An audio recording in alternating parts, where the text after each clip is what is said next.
have to answer questions on what you hear. There will be time for you to read the instructions, and you will have a chance to check your answers.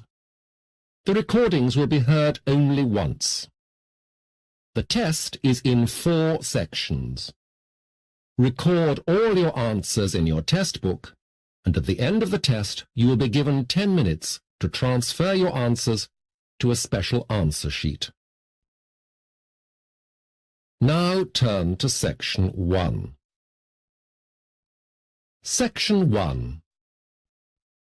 You will hear a guide introducing tourists to the Red River Festival. First, you will have some time to look at questions 1 to 4.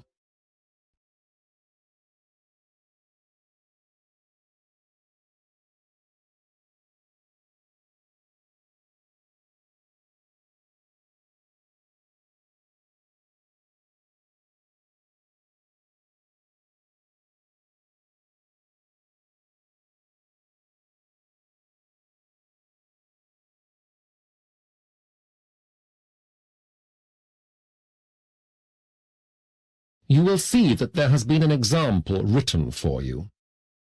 On this occasion, only the conversation relating to the example will be played first. Now, as I'm sure you know, the Red River Festival, that is the Red River International Music and Arts Festival, to give it its full name, is on while you are here. And I'm sure I speak for all the inhabitants of Red River in inviting you most cordially to attend. The festival is about arts and music, so answer C has been circled. Now we will begin. You should answer the questions as you listen, as you will not hear the recording a second time. Listen to the talk carefully and answer questions 1 to 4. The festival takes place over a long weekend. That is, it starts on the Friday afternoon and runs until Sunday evening. Normally, the festival would take place on the 4th of July, the same day as American Independence Day, but this year we've rescheduled it for the 4th of August. Now, you can buy tickets for this festival either by the day or for the whole festival. The second option is cheaper, although of course not everyone can attend for the whole time. A day's ticket is $10, and it's $25 for the whole festival. That's very good value. If you want tickets, you're advised to get them early, because there are always more visitors than tickets. Space is limited, so buy early. You can get them direct from the festival organizer's headquarters, the festival office, and I'll give you that address later, or you can get them from any of our 3 post offices or one of the many bookshops in the town.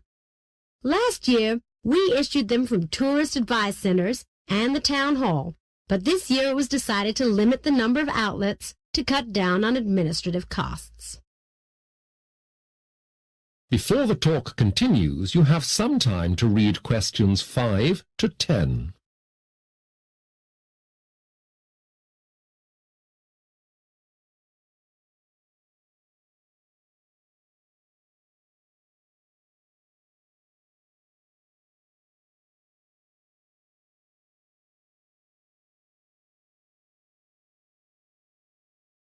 Now listen carefully and answer questions 5 to 10. The weather is looking good. The forecasters expect it to be one of the hottest and sunniest weekends of the year, so it's perfect for the festival. Although I would remind you to cover up and be aware of the dangers of too much sunshine. If it gets too hot for you, you could always stay inside for some of the indoor events. And, of course, you'll be able to get food from sandwiches and snacks to barbecues as well as ethnic fast food from several stands. There will be a bar this year, but after last year, we will only be selling soft drinks, beer, and wine. We have decided not to bother with a spirits license. There won't be any whiskey on sale. So, what's on? Well, I can only give you a flavor of the many attractions we have coming this year. But if I could name one of my personal favorites, you must see Petey's Dozen, a traditional New Orleans jazz band. They were here last year and were so popular that we've invited them back. If you like classical music, we've got a string quartet from Poland, appropriately called Strings, playing classical favorites. We've also got rock bands, a blues band from the UK, a group of traditional Bavarian beer hall singers, and another of my favorites, the Fiddlers, who come from Ireland. Their special brand of folk music is popular all over the world. Moving on then to other attractions in the Red River area. For children, there's lots to do and see, from museums to theme parks. That is the end of section 1. You will have half a minute to check your answers.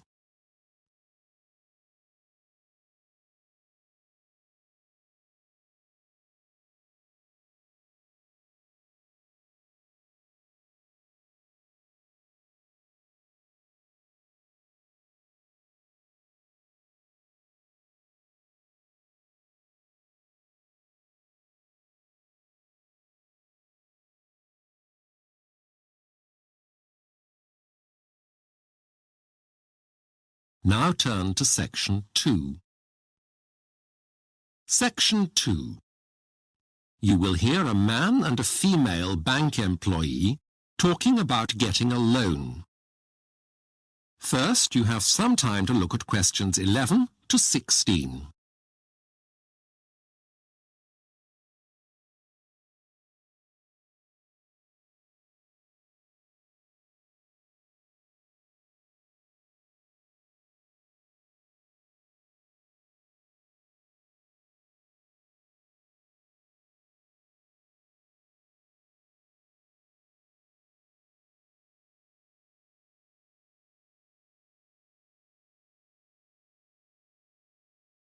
Now listen carefully to the discussion and answer questions 11 to 16.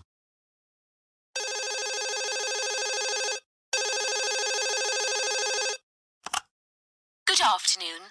County and District Bank Customer Services. Can I help you? Hello? I need to speak to someone about getting a loan, an overdraft. Yes. Perhaps I can help you. Do you bank with us, sir? Yes, my name is Mick O'Drew. Sorry, sir, your surname is? O'Drew. Mick O'Drew. But my full name is Michael. And can I have your account number, please, Mr. O'Drew? Yes, it's 39261916.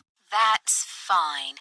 Now, I just need to confirm some details for security reasons. What is your address? It's 24 Kilverton Drive. That's in Chalvey. That's Chalvey. The postcode is SA39ER. And your telephone number? 0458 88320. And can you tell me your date of birth, Mr. O'Drew? Yes, it's 23rd of February 1967. Thank you. Now, there are some gaps in your file here. I don't seem to have an address for you at work. No, when I joined your bank, I didn't have a job. Ah. But I do now. I work for Calver Engineering. That's in Carbury. The address is 30 Works Yard, Carbury. Could you repeat that? Works Yard.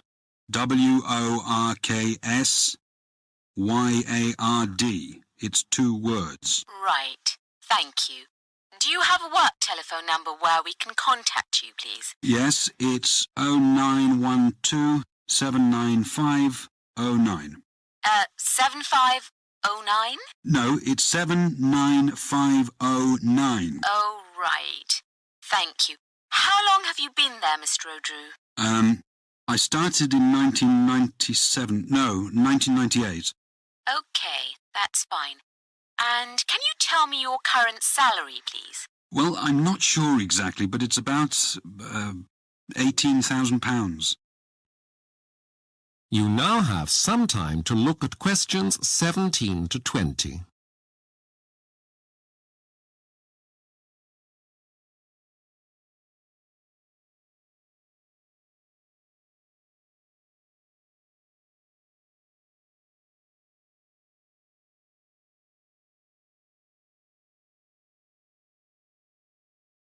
Now listen to the rest of the discussion and answer questions 17 to 20.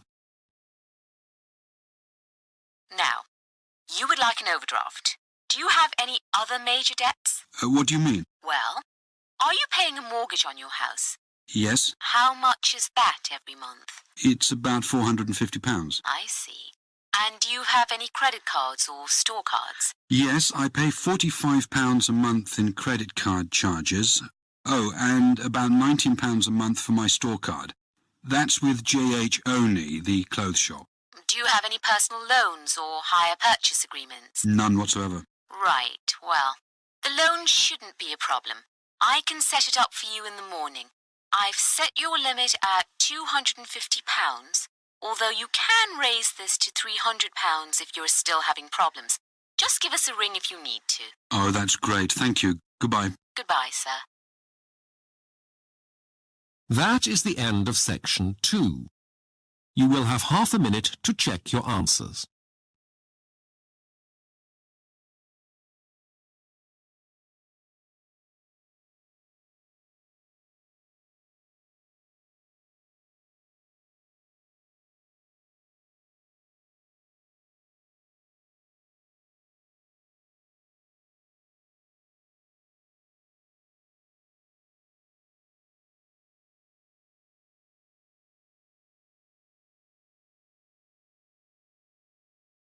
Now turn to section 3. Section 3. You will hear a conversation between two students, David and Maria, about the candidates for an election for student officers. First, you have some time to look at questions 21 to 23.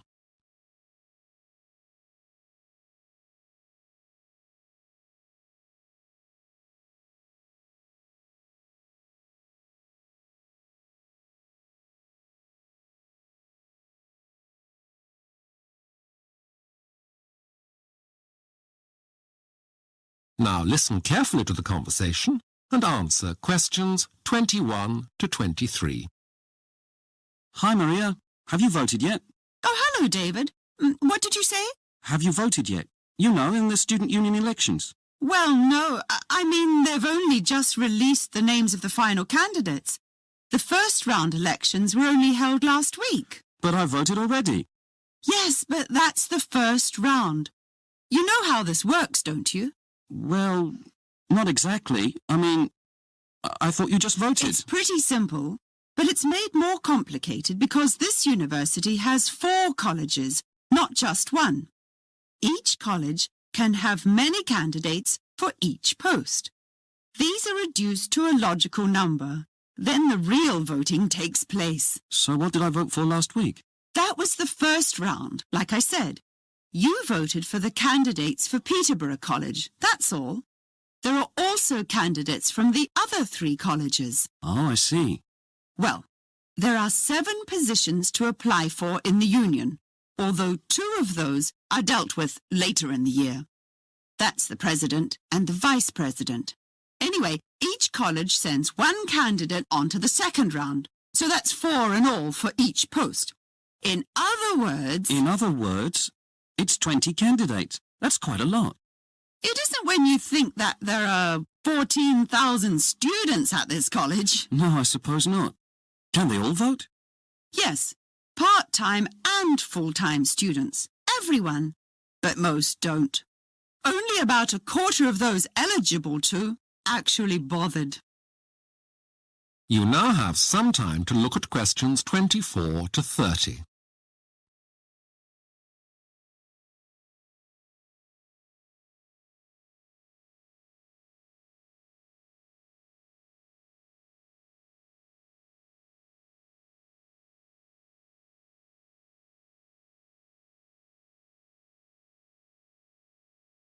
Now listen to the rest of the conversation and answer questions 24 to 30. So, who are the candidates from our college? There was a leaflet about it this week. Some of the students stood as candidates for several posts before the final ones were selected. I think Jenny de Groot is standing for Women's Officer. She wanted to be Finance Officer, but Law got that post. She seems to be more suited to working for the female students here. Yes, I like her. She's the best person for the job. I'm not sure I'd support Michael McCarthy for his post. He's putting up for entertainments officer. Doesn't he arrange the Saturday night band for the college? And the sports events? Surely he'd be ideal. He has so much experience. Maybe. I don't think he chooses the right kind of groups for the college. He's too way out. He's not my choice. Who's the candidate to be overseas officer? A Chinese student who's been here for just over a year. She's the president of the Chinese club, and she organises some interesting cultural evenings for them. She seems to be quite capable. Do you really think so? She's in my seminar group for linguistics. Her English is quite poor, and she's so shy she never mixes with us. Oh, there are 30 different nationalities here, so she'd need to be more sociable. Perhaps Vikram Patel would have been a better choice. Yes, I think so. Who did you say was finance officer? Law? Charles Law? He does accountancy, so he should be able to cope with the post. He'd be responsible for a lot of money. I've always thought he was unreliable. And didn't he fail some of his exams in the first year? Doesn't sound too competent to me. Okay, yes, you're probably right. Who's the other person on the list? It's Brian McKay. Oh, McKay. He's quite a character. What position is he standing for? He wants to be the liaison officer, the person who lets the teaching staff know about any problems the students might have. He's such a sociable person. He'd be a great communicator. Yes, he's articulate and well-organised, but he wouldn't be my first choice.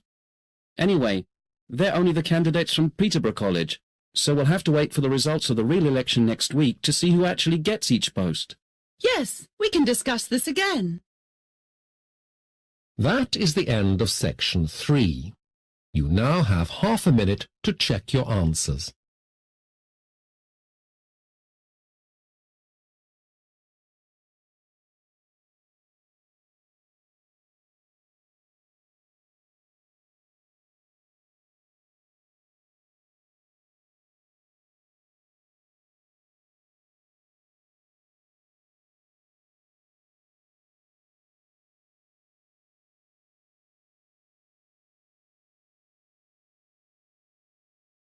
Now turn to section 4.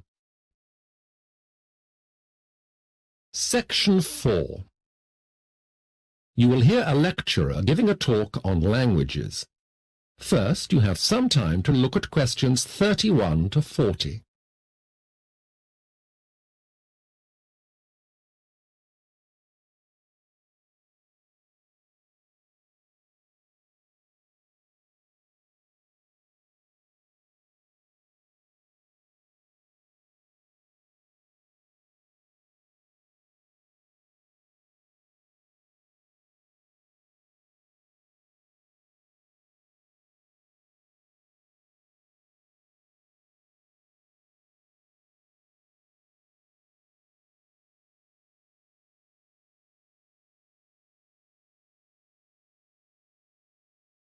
Now listen carefully to the talk and answer questions 31 to 40.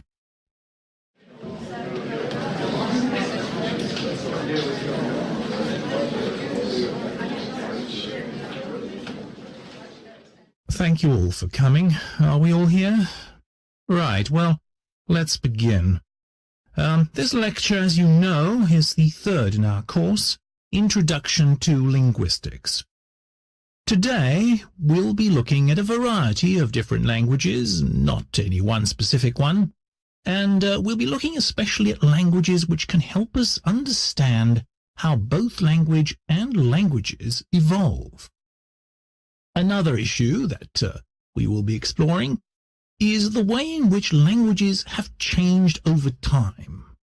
These are fairly complex areas, and they have proved to be rather difficult to grasp. And there are many different theories, some of which we'll look at today. But first, I want to talk briefly about a few different ways of looking at a language.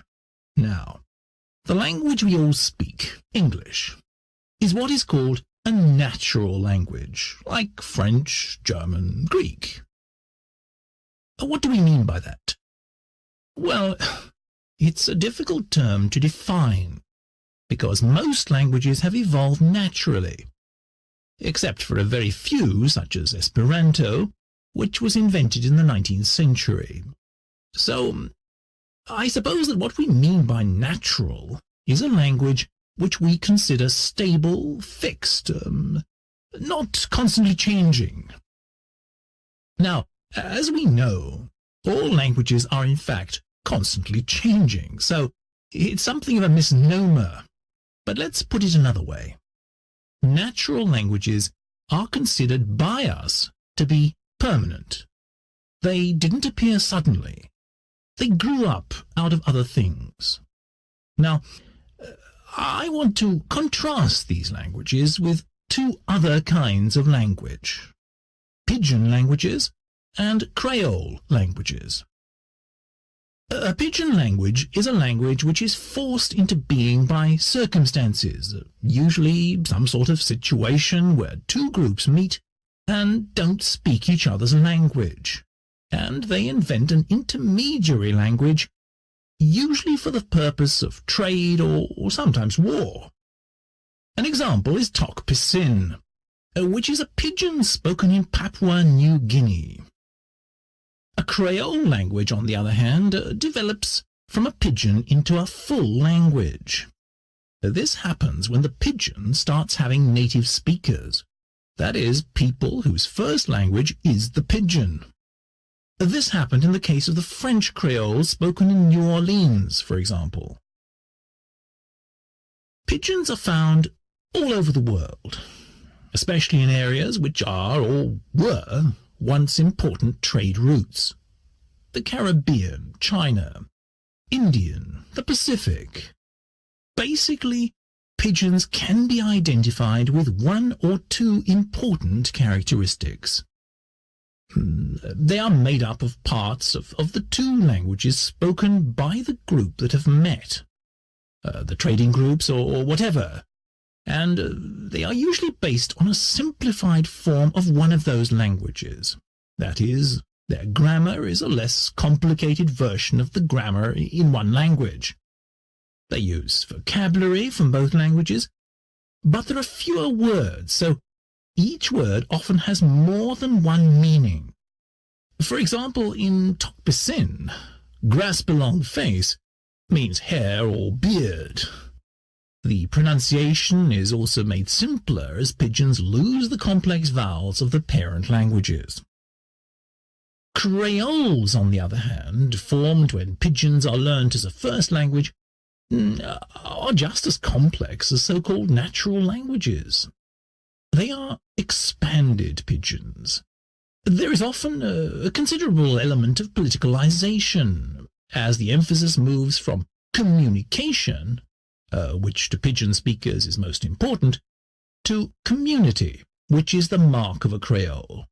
That is, a Creole is a community who speak a different, marginalized language.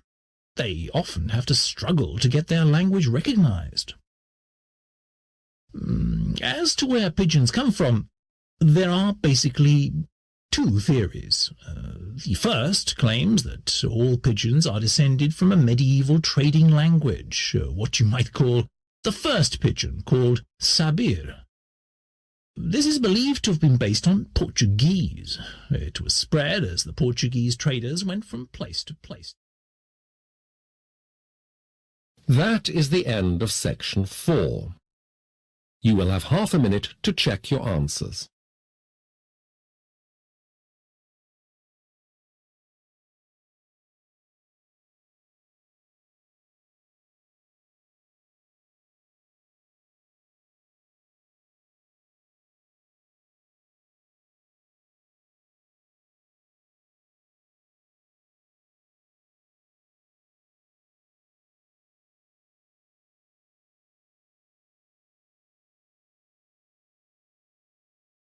That is the end of the listening test. You now have 10 minutes to transfer your answers to the listening answer sheet.